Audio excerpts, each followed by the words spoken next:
kalau kita berbicara mengenai empat kebenaran mulia atau sering juga disebut catur Arya Sacani atau kesunyataan mulia, ya, saudara-saudara bisa search di Google dan banyak sekali orang yang menjelaskan tentang ajaran Sang Buddha yang berhubungan dengan empat kebenaran mulia.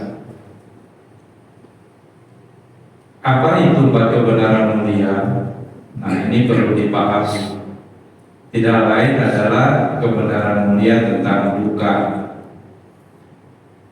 Tentu di dalam kehidupan kita sebagai manusia, saudara-saudara, termasuk saya, kita semua pernah berhadapan dengan yang namanya duka.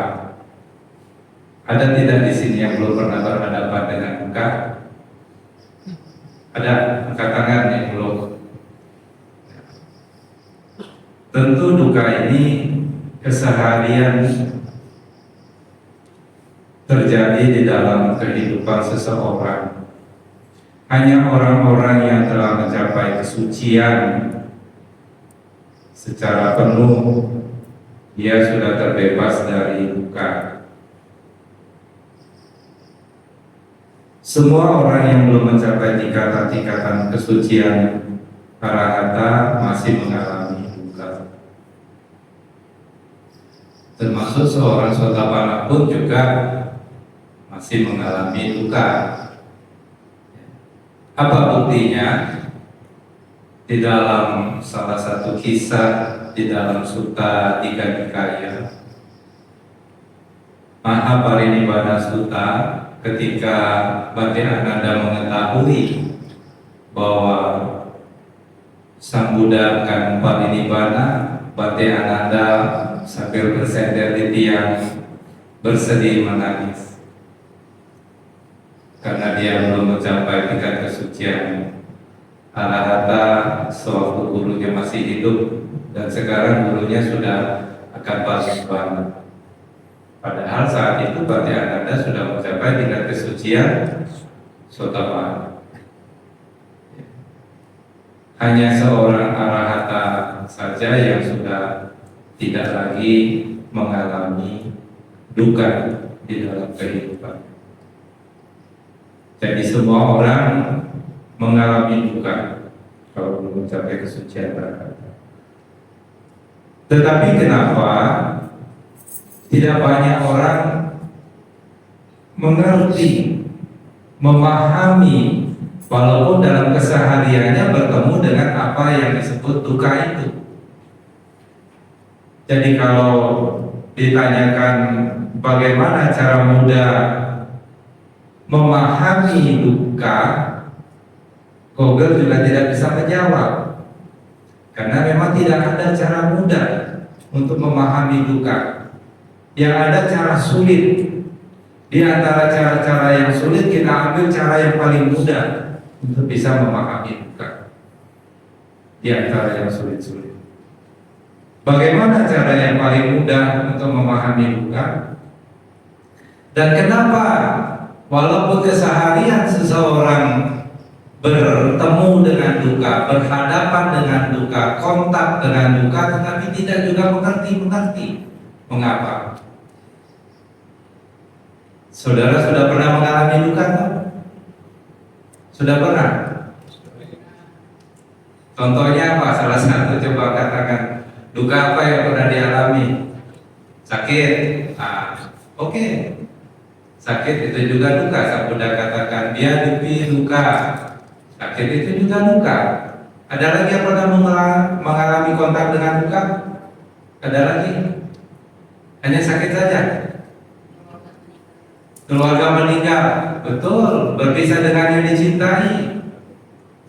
Piye sampai duka, itu juga duka.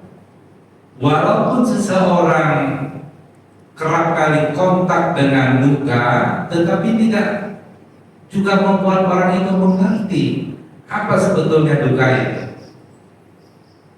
Nah, ini pertanyaan yang menarik. Kita semua tentu sudah pernah kontak dengan duka, tetapi kenapa tidak mengerti? Bodohnya minta ampun. Padahal sudah berkali-kali bertemu dengan duka dan mau lagi. Sudah tahu tidak enak, mau lagi. Ya. Berpisah dengan yang dicintai, duka. Dia mau cari istri lagi. Kelakar dong. Ya. Padahal berpisah dengan yang dicintai, duka, mau lagi. Bertemu dengan yang dibenci, duka, tapi mau lagi. Tidak mengerti kenapa? Karena manusia pada umumnya, karena kebodohan batin, karena bodohnya yang luar biasa, selalu mengharapkan yang menyenangkan di dalam kehidupannya. Ketika dia bertemu dengan yang tidak menyenangkan, apa reaksi pertama yang muncul? Ini kita melihat batin kita sendiri. Kenapa? Duka tidak ada di luar. Kalau Anda mau memahami duka, jangan cari di luar, salah. Cari di kitab suci, tidak ketemu duka di dalam kitab suci. Buku itu tidak mengalami duka. Mau dibakar, mau diapa, tidak duka. Kalau saudara ingin memahami duka, kemana harus memahami duka, mencarinya? Kemana? Ke dalam diri kita sendiri. Kenapa? Karena duka terjadi di sana, terjadi dalam batin dan jasmani. Disitulah letak duka. Kalau saudara mencarinya di luar, mencari duka, jalan terbebas dari duka di luar, mencari sebab dari duka di luar, tidak ketemu. Salah tempat. Jadi mungkin itu salah satu alasan carinya di tempat yang salah sehingga tidak paham-paham. Jadi ketika orang kontak dengan sesuatu yang tidak menyenangkan, maka kecenderungannya apa? Menghindar. Tadi kalau saya buat meditasinya duduknya 1 jam, saya yakin sudah pertak-pertek, kerasa-kresek. Percaya tidak? Mau dicoba? Kenapa begitu? Duduk saja padahal sudah nyaman, semuanya duduk di busa, bukan di alas yang keras. Itu juga masih duka. Berdiri duka, duduk duka, berjalan duka. Ya toh? Percaya tidak? Duduk saja duka. Jadi kalau saudara selalu menghindari ketika bertemu dengan yang namanya duka, lari, bertemu dengan namanya duka, menghindar. Biasanya larinya kemana kalau bertemu dengan duka? Larinya kemana? Ke suka. Karena duka dan suka itu saling bergandengan mesra. Tidak ada suka kalau tidak ada duka. Ini saling bergandengan. Suka dan duka itu berpasangan. Orang yang karena kebodohan, orang yang karena tidak mengerti ketika kontak dengan sesuatu yang tidak menyenangkan, dia akan lari kepada objek-objek yang membuat dia senang. Kaki sakit, apa yang terjadi? Aduh, lama amat meditasi, mulai badannya gelisah, kakinya sakit. Ketika rasa sakit muncul, apa yang terjadi di dalam batin kemudian? Tidak senang. Betul tidak? Kalau tidak muncul perasaan tidak senang di dalam batin seseorang, tidak mungkin dia ingin merubah posisi. Tetapi tidak ngerti juga. Bodohnya minta ampun. Kenapa? Karena selalu kita menghindar, tidak memberikan kesempatan untuk menyelidiki, untuk mengamati duka yang terjadi di dalam diri saudara. Saudara lari, merubah posisi, oke, merubah posisi, sakitnya hilang. Berapa lama? Sementara. Kemudian sakit lagi, lari lagi, hilang, sakit lagi. Saudara, kalau itu terus yang dilakukan sampai mati, tidak akan pernah memahami apa itu duka. Kalau tidak memahami apa itu duka, saudara tidak akan terpikir untuk enggan terhadap duka, untuk tidak mau lagi. Kapok tidak akan muncul kalau tidak memahami duka. Kalau tidak mengerti duka, tidak memahami duka, tidak terpikir untuk terbebas dari duka, tidak terpikir untuk mencari sebab dari duka. Kalau duka ini tidak dipahami, oleh karena itu jalan mulia berunsur 8 tidak bisa direalisasi kalau orang tidak memahami duka. Syarat yang pertama, duka Arya saja ini harus dipahami. Ketika duka ini dipahami, mulai cara berpikir seseorang berubah. Berpisah dengan yang dicintai, ditinggal mati misalnya oleh saudara, mungkin muncul kesedihan. Tetapi kalau mengerti, ada tidak yang sudah dilahirkan bisa terhindar dari kematian?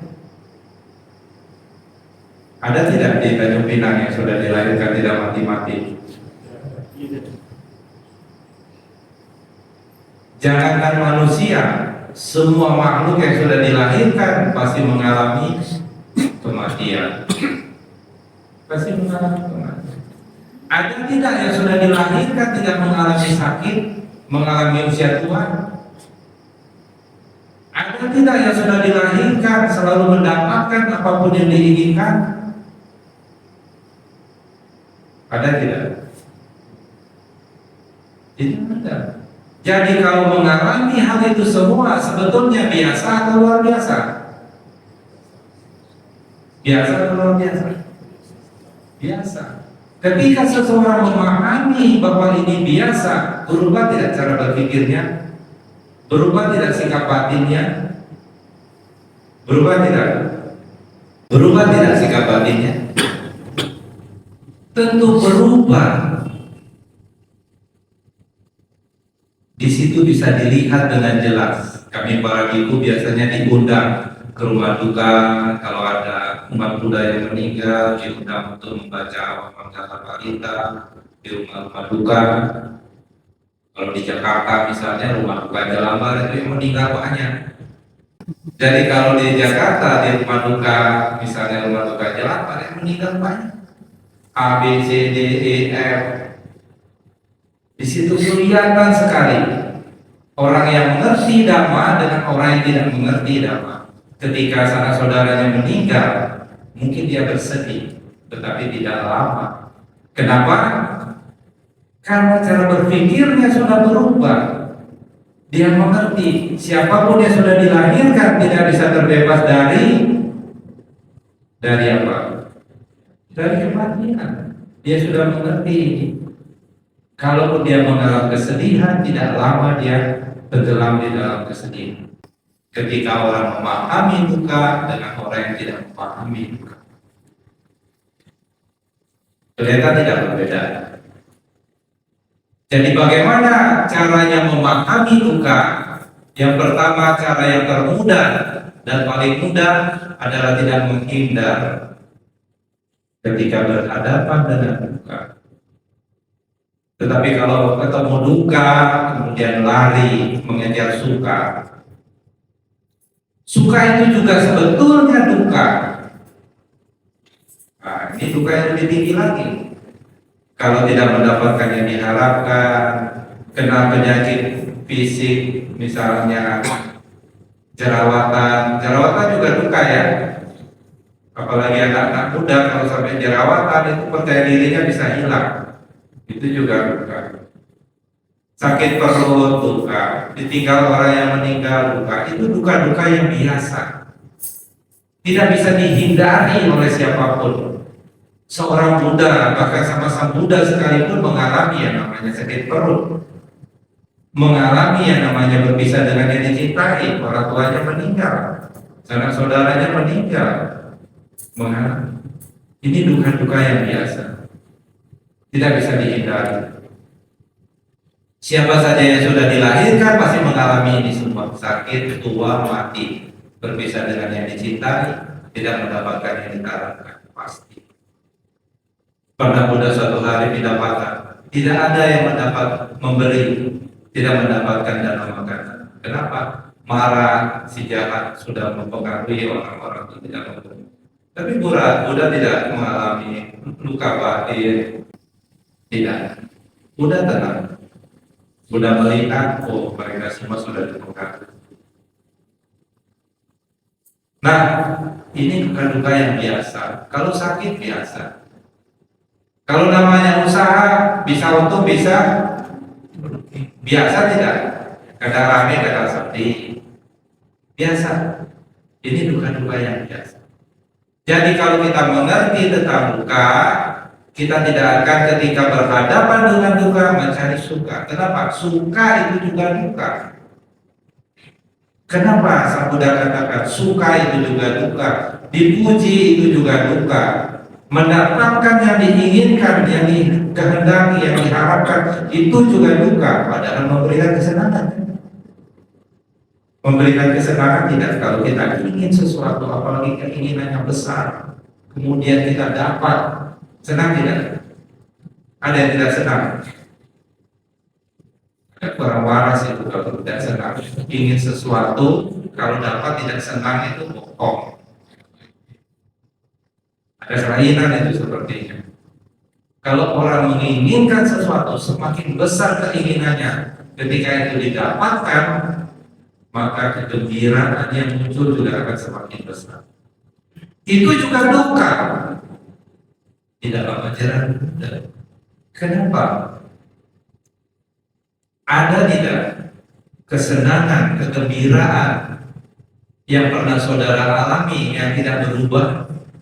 Apapun bentuk kesenangan yang pernah kita rasakan, yang pernah kita nikmati, kegembiraan itu berubah seiring berjalannya waktu. Pernah tidak kita mengamati ini? Kesenangan itu pun juga duka. Ini yang disebut duka yang lebih tinggi daripada duka yang biasa-biasa tadi. Viparima duka. Ini juga duka, luar biasa ajaran Buddha. Kalau orang mengejar jabatan, mengejar kedudukan, semakin besar nafsunya, tidak peduli cara-caranya, yang penting dapat. Betul tidak? Tidak peduli cara yang salah. Kenapa? Karena keinginannya besar, nafsunya besar. Yang buruk juga dilakukan.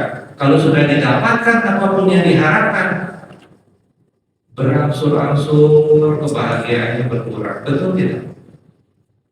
Kalaupun tidak berkurang kebahagiaannya, ada kekhawatiran tidak? Ada kekhawatiran.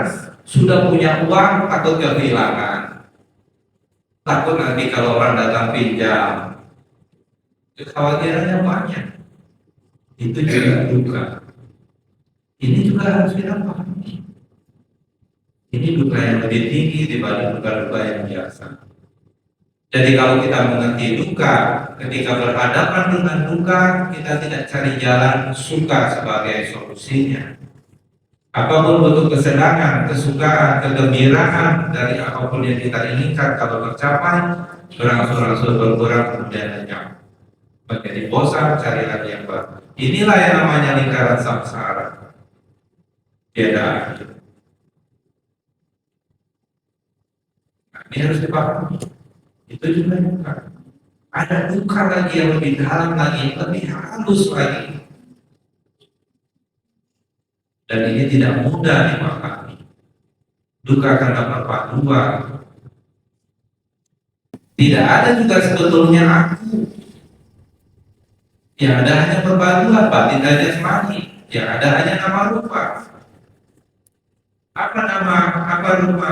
Rupa itu jasmani. Apa itu jasmani? Yang ada hanya unsur padat, tulang, gigi, daging, ada unsur cair, darah, air seni, ingus, unsur-unsur cair, unsur udara, ringan, melayang, unsur panas, itu jasmani, penyusul jasmani. Yang ada unsur batin, persepsi, perasaan, betul-betul pikiran, kesadaran. Tetapi karena kebodohan kita menganggap bahwa ini diriku, ini milikku. Karena pandangan salah tentang adanya aku, maka kita muncul. Tidak ada gunanya nama kita sendiri, kedudukan tidak ada harganya kalau kita sendiri. Itu hanya kebenaran-kebenaran di masyarakat saja. Kita perlu nama. Nokia hanya saja kebenaran duniawi. Tapi kalau kebenaran yang hakiki, karena tidak ada yang namanya manusia. Yang ada hanya batin dan jasmani. Yang ada hanya panca-kanda. Dan ini harus dilihat bahwa sesungguhnya tidak ada aku, tidak ada inti, tidak ada diri. Selama seseorang masih menganggap adanya aku, adanya diri, melekat pada konsep tentang aku, tentang diri, maka duka tidak akan bisa berakhir.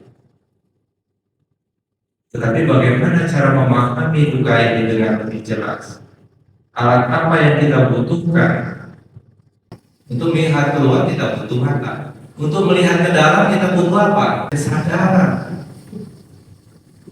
Kalau saudara memperhatikan nafas, untuk melihat duka dengan lebih jelas kita harus mengembangkan kesadaran. Tidak bisa tidak. Tidak bisa kita memahami duka secara menyeluruh dengan berdoa, dengan baca parita, dengan mengulang-ulang mantra-mantra tertentu, tidak bisa. Mau tidak mau kita harus mengembangkan kesadaran. Ada nafas masuk, ada nafas keluar. Ketika kita tahu ada nafas masuk, tahu ada nafas keluar, berarti saudara sedang sadar. Kalau lagi begini, nafas saja tidak tahu, bahkan bisa jatuh.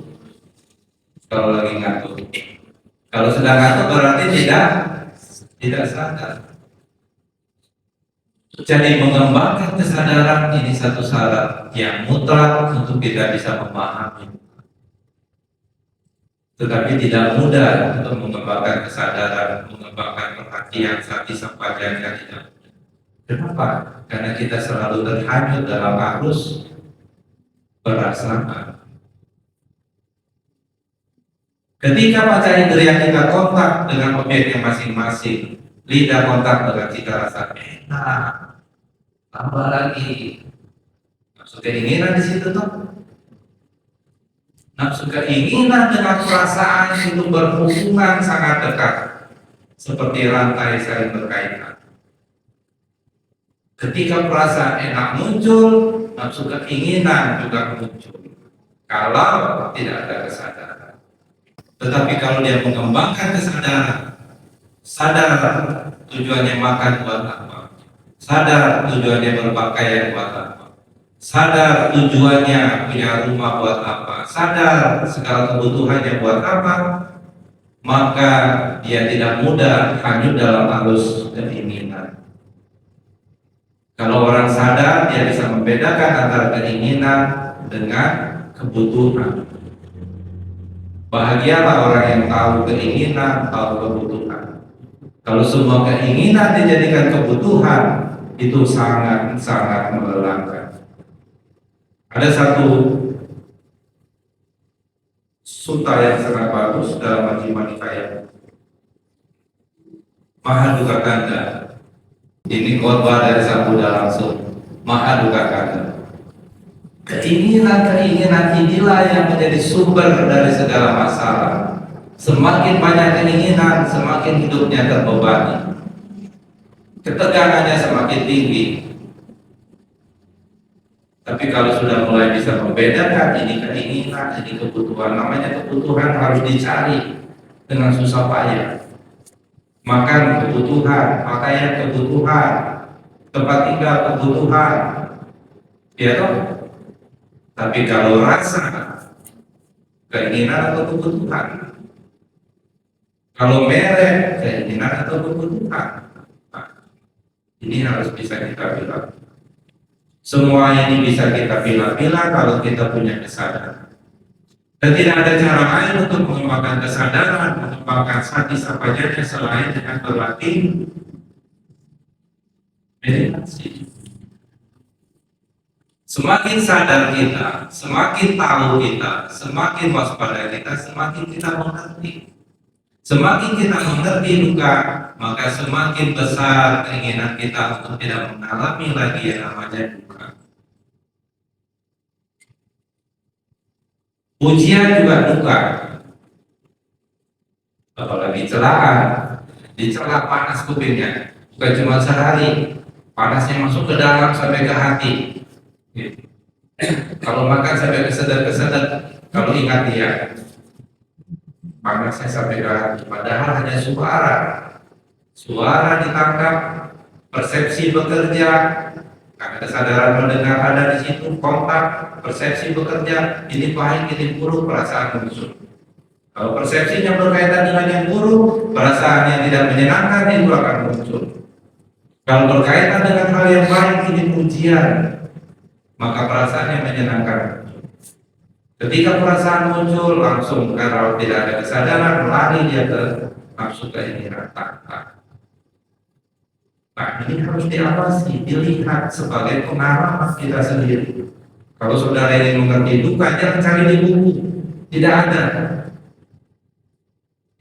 duka. Duka ada di dalam badan yang tidak lebih dari 2 depai. Disitulah duka muncul. Amati. Dan diamati, ketemu duka lagi, tahu-tahu sudah 70, tahu-tahu 75, tahu-tahu 85. Semakin tua semakin khawatir, bukan semakin senang. Menderita tidak?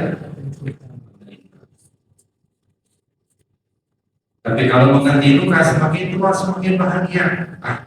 Sudah 70, ya paling 10 tahun lagi merawat jasmani ini agak lama, semakin senang. Sudah 85, sebentar lagi, paling 2-3 tahun lagi merawat jasmani ini habis istirahat. Mengerti.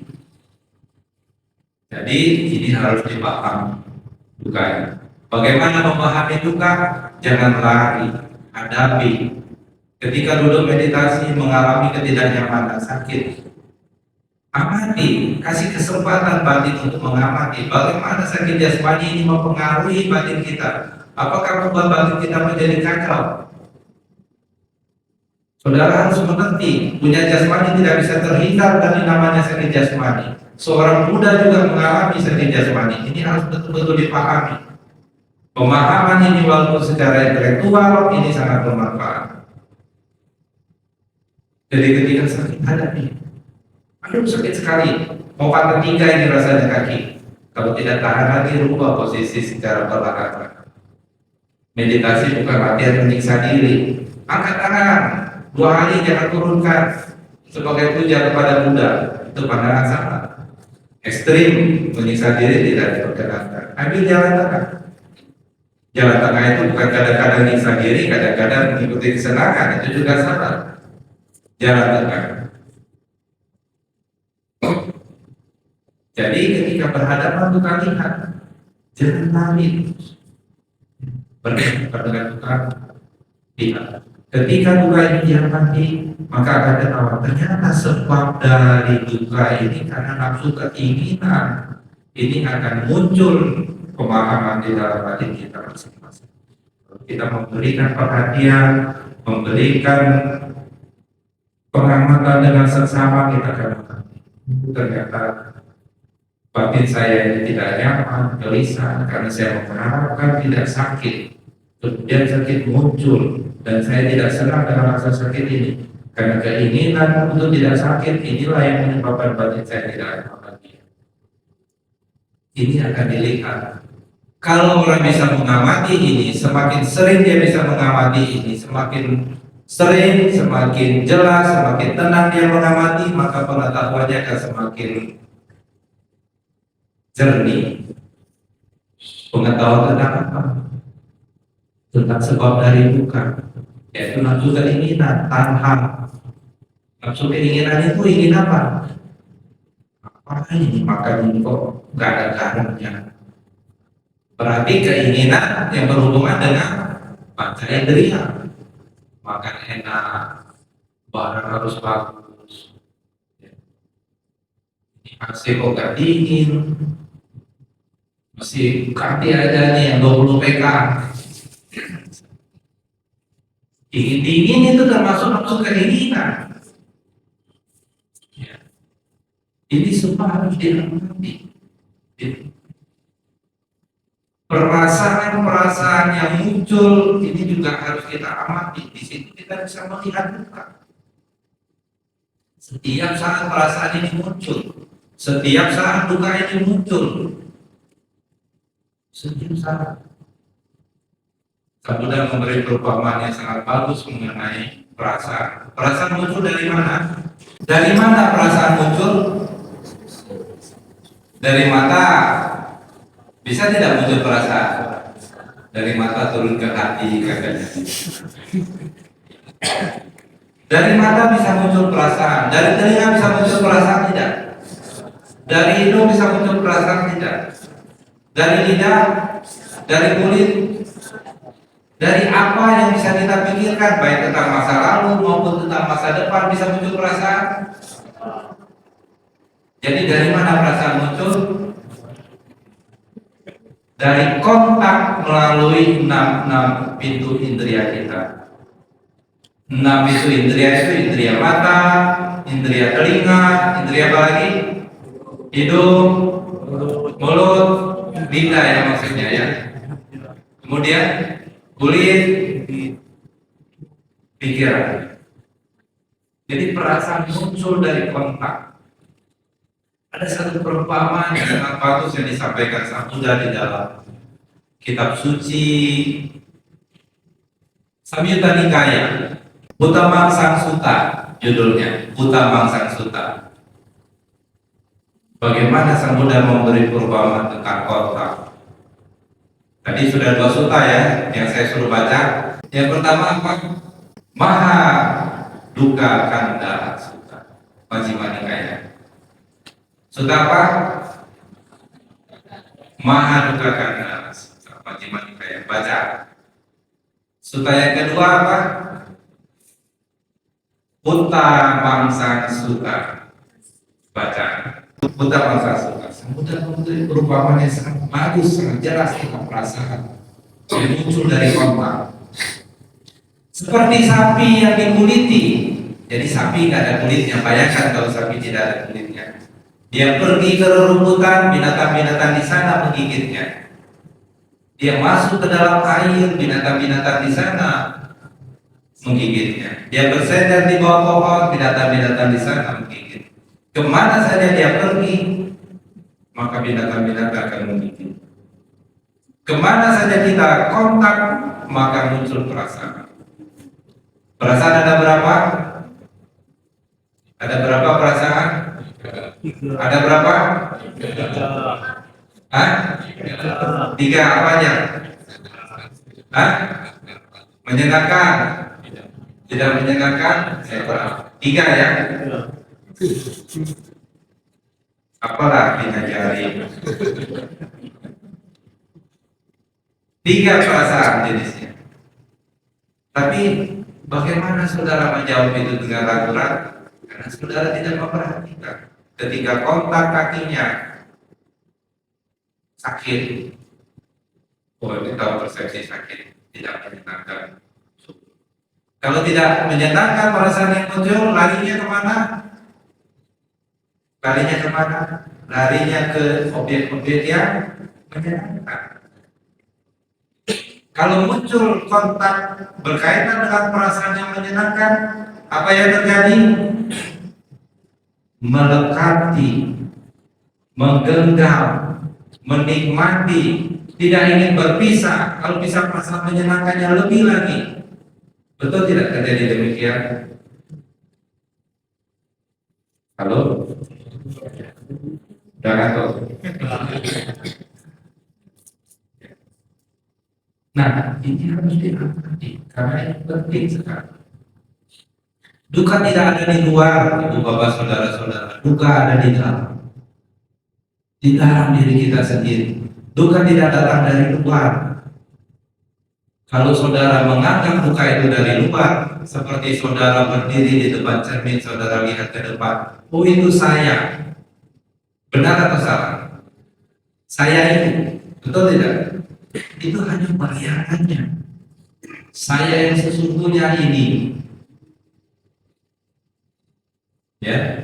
Jadi duka tidak datang dari luar, duka datang dari dalam. Jadi aman nih. Ternyata nafsu keinginan sebab dari duka. Kalau sakit ingin menolak, kalau makan enak ingin tambah, ingin menolak, ingin melenyapkan. Ya, itu di bawah tanah meditasi. Ingin tenang, itu bawah tanah. Itu nafsu keinginan, itu diamati. Terjadi pada diri manusia. Kalau sebab dukanya ini kita lenyapkan, maka dukanya bisa kita hentikan. Ini kabar baiknya dari ajaran empat kebenaran mulia. Jadi kabar baiknya duka ini bisa dihentikan kalau sebabnya kita lenyapkan. Dukanya berhenti. Duka yang seperti apa, ibu bapak saudara-saudara yang terhenti? Oh, kalau sebab dari duka dilenyapkan, kita tidak lagi jadi tua, kita tidak lagi jadi sakit, bahaya. Kalau sampai orang tidak bisa tua, tidak bisa sakit, tidak bisa mati, bahaya. Bahaya yang pertama, rumah sakit semua tutup, fakultas kedokteran juga ditutup. Kenapa tidak bisa orang jadi sakit? Orang tidak bisa mati, banyakkan penduduk Tanjung Pinang. Jalan aja udah sempit. Kenapa? Yang ada lahir terus tidak ada mati-mati. Jadi duka seperti itu, duka yang biasa tidak bisa dihilangkan. Yang bisa dihilangkan duka yang karena batin. Orang jadi kaya, bahagia loh. Biparimana duka. Dari miskin jadi kaya, bahagia tidak? Tapi dari kaya bisa tidak jadi miskin?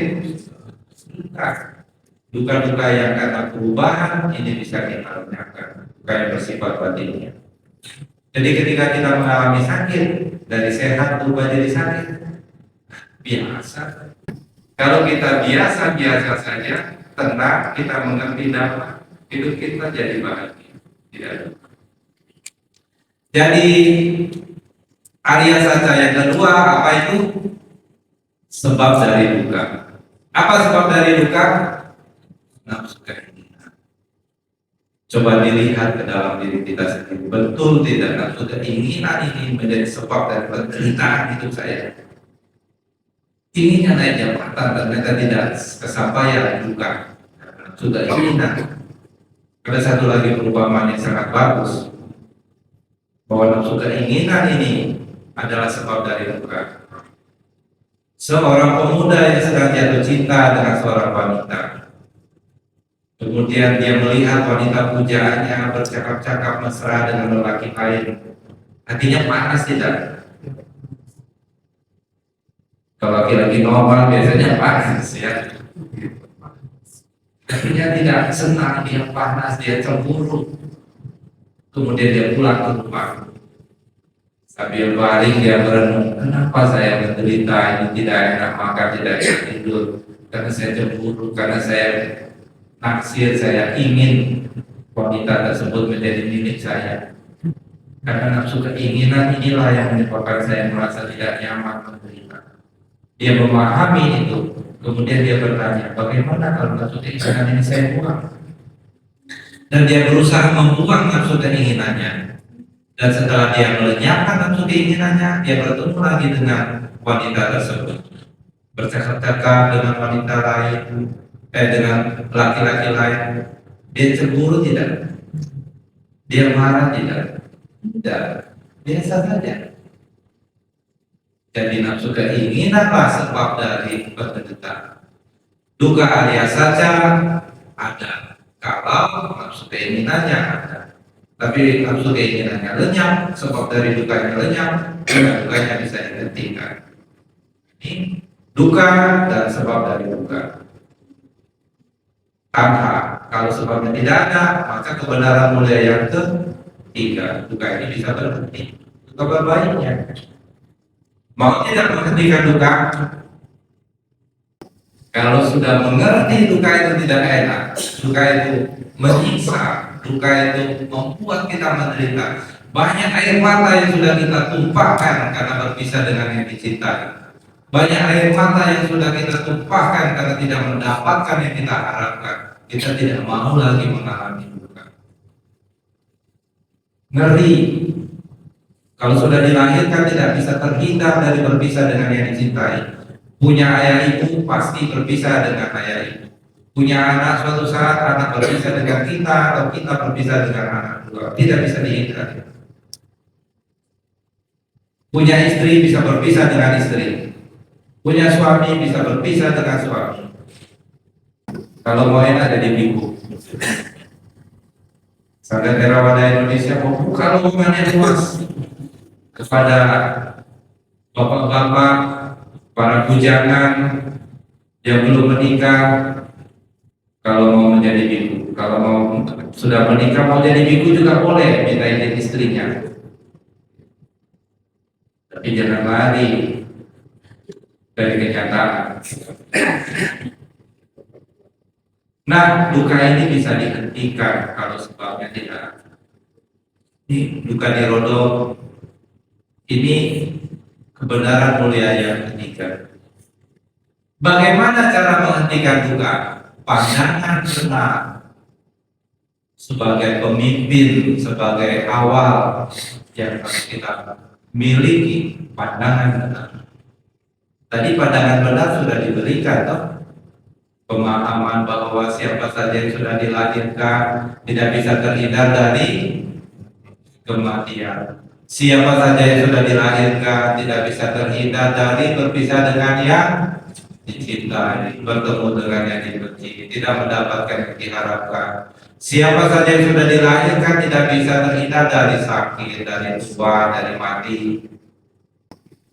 Nah, pandangan benar ini satu jalan untuk bisa bebas dari penderitaan. Hukum sebab akibat. Kalau kita percaya pada hukum sebab akibat, ada sebab dari penderitaan itu apa? Akibatnya apa? Duka. Kalau akibatnya tidak ada, tentu tidak ada sebabnya. Kalau ada sebab pasti ada akibat. Ada akibat tentu ada sebab. Saling berkaitan. Percaya kepada hukum yang saling berkaitan, tidak semua pada berarti kita punya pandangan. Kalau kita punya pandangan benar, berarti cara berpikir kita juga jadi benar. Oh, kalau saya berbuat jahat, saya bisa memetik penderitaan. Kalau saya berbuat baik, saya bisa memetik kebahagiaan. Terdorong tidak untuk berbuat baik? Terdorong. Nah, ini punya pandangan benar. Kalau pandangannya benar, cara berpikirnya benar, cara berpikirnya benar, cara berucapnya benar, maka pencariannya benar, semuanya benar, maka hasil yang benar yang akan diperoleh. Apa jalan mulia berusul 8? Kalau disingkat, Panya Sila Samadhi. Panya itu kebijaksanaan. Saudara semua sudah punya kebijaksanaan. Mengerti 4 kebenaran mulia, berarti saudara punya kebijaksanaan, punya wija, walaupun hanya pengetahuan intelektual. Kalau saudara-saudara kita di luar sana, sebab duka itu dia bilang cobaan, itu jauh pangkat daripada api. Tahu peribahasa jauh pangkat daripada api? Anak muda tidak tahu lagi. Kalau makan ikan, apinya di situ, makannya di sini, makan tidak ikannya. Tidak makan ikan ya. Tidak ada matang-matang. Panggangnya di sana, apinya, ikannya panggangnya di sini, jauh panggang daripada api. Jadi pandangan benar sebagai awal. Kalau punya pandangan benar, cara berpikir benar, itu kebijaksanaan. Saudara semua sudah punya kebijaksanaan. Tapi kebijaksanaan itu bukan hanya digenggam sebagai ilmu. Ilmu kalau cuma ada di buku tidak banyak berguna. Ya, bikin jembatan ada tidak di buku ilmunya? Bikin rumah ada tidak ilmunya di buku? Ada. Jadi apa yang sudah dimiliki ilmu itu dipraktekkan. Punya pandangan benar dipraktekkan sebagai cara berpikir benar, berbuat benar, berucap benar. Silanya bagus, otomatis samadhinya bagus. Samadhinya bagus, bisa memandang sesuatu dengan lebih tenang, lebih jernih, pengetahuannya akan lebih banyak. Itu hubungan sebab dan akibat, sebab dan akibat. Itu terus berputar. Kalau pengetahuannya lebih banyak, keyakinannya pasti lebih besar terhadap ajaran Buddha. Penderitaan kebahagiaan saya tergantung dari pikiran saya sendiri, ternyata terus. Kenapa? Karena dipakai di dalam kehidupannya, dipraktekkan. Jadi kalau ketemu duka besok-besok hadapi, jangan lari. Lihat apa yang terjadi ketika duka itu muncul. Jadi seperti itu. Nah, inilah batu benaran mulia yang bisa saya sampaikan pada kesempatan malam ini. Sebelum saya tutup, saya ingin menarik satu kesimpulan. Kita semua setiap hari berhadapan dengan duka. Tetapi kenapa kita tidak mengerti? Karena kita selalu menghindari ketika bertemu dengan yang tidak menyenangkan. Bisa tidak di dalam hidup kita selalu menghindar? Tidak bisa. Mau tidak mau mulai sekarang hadapi apapun yang muncul di dalam kehidupan kita saat sekarang, hadapi. Menyenangkan tidak menyenangkan, lihat itu sebagai hanya fenomena yang muncul dan lewat. Ketika kita menghadapi, maka pengetahuan akan muncul tentang apa sebab dari duka. Apa sebab dari duka? Ternyata bukan orang mengata-ngatai kita, bukan datang dari luar. Sebab dari duka tidak lain adalah nafsu keinginan kita. Nafsu keinginan kita inilah yang menjadi sebab dari duka. Kalau nafsu keinginan ini kita bisa singkirkan, bisa kita lenyapkan, maka duka yang baru tidak akan muncul. Maka duka yang baru tidak muncul, maka duka ini bisa dihentikan. Duka yang baru. Dan jalan itu bisa menghentikan duka, tidak lain dan tidak bukan, dan hanya satu-satunya jalan, yaitu jalan mulia untuk 8.